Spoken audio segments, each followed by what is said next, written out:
నేను press meet లో నువ్వేమన్నా రాసుకుంటున్నావా నువ్వు డైరీలోని 2029లోనా మమ్మల్ని ఏరేస్తావా? మరి నీకు ఇంకా పదవికి రాకముందే మమ్మల్ని అందరినీ ఏరేస్తాను అంటున్నావు. నీకు పదవి ఇస్తారు ఈ జనాలందరూ.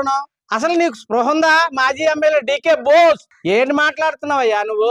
ఉన్నతమైన పదవి పోషించే ఇప్పటి వరకు ఏలావు, ప్రజల్ని నువ్వు వ్యతిరేకించారు, పక్కొచ్చేసావు. ఇప్పుడు నీ ప్రెస్ మీట్లేంటి?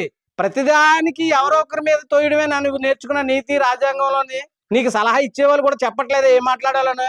ఒకటి మాత్రం నువ్వు తెలుసుకో, కుర్రవాళ్ళు ఏదో గొడవ మీద నిమిత్తం అయ్యింది, వచ్చావు, పరామర్శించావు, నీ కార్యకర్త అంటున్నావు.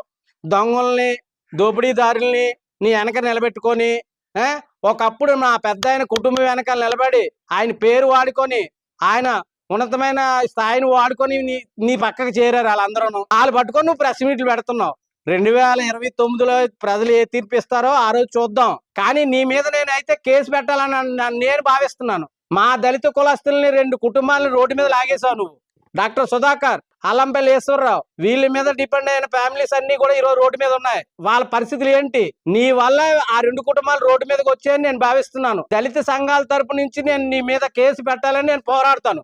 నీకు పదవి లేదు, ఏమీ లేదు. 2029లోని నేను ఎలా చేస్తాను అలా చేస్తానని ప్రెస్ మీట్లు ఇచ్చి జనాలు భయపెడుతున్నావు.